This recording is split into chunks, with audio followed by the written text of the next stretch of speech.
জয় গুরু। তোমরা কি জানো সৃষ্টিকর্তা যে সৃষ্টি করছে এই জগৎ, অনেক রহস্য আছে, প্রচুর রহস্য। আমরা যে পাপ করি, পুণ্য করি, এখানেও রহস্য।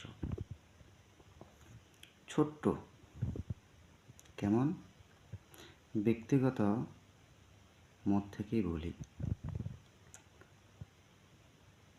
আমরা যখন পাপ করি, অন্যায় করি, তখন মনে করি করে যাচ্ছি, কোনো সমস্যা নাই, কেউ ধরতে পারতেছে না, কেউ দেখতেছে না, ঠিক আছে, উপস্থিত ভালো। কিন্তু এই যে পাপ, এটা যে করতেছি,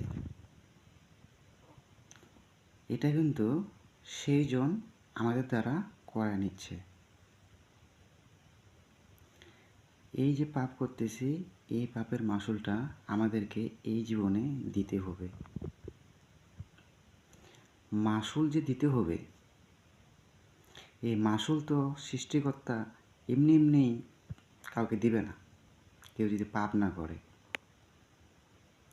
তো ওই সময়ে সেই জন ওই পাপটা তার দ্বারা করায় নিচ্ছে, করায় নিয়েই তার মাসুলটা তাকে ঠিক সময় মতো ফেরত দিয়ে দিচ্ছে।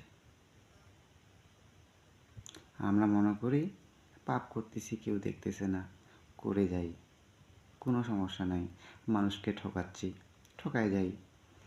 কিন্তু এটা অবশ্যই মাথায় রাখতে হবে, আমরা যখন কোনো খারাপ কাজের সাথে জড়িত হচ্ছি, ওখানে নিশ্চয়ই উপরওয়ালা আমাদেরকে আগামীর জন্য খাল কেটে রাখছে। ওই খালে একবার পড়লে সম্ভব না ওঠা। তো কোনো দিন খারাপ কিছু করার আগে একটা বার চিন্তা করতে হবে যে খারাপ কাজটা যে করতেছি, ভবিষ্যতে এর যদি ফলটা ফিরে আসে, নিতে পারবো তো? যদি পারি তাহলে নেই, করি, কোনো সমস্যা নাই। আর যদি নিতে না পারি, করারও কোনো দরকার নাই। কি খারাপ বললাম? জয় গুরু।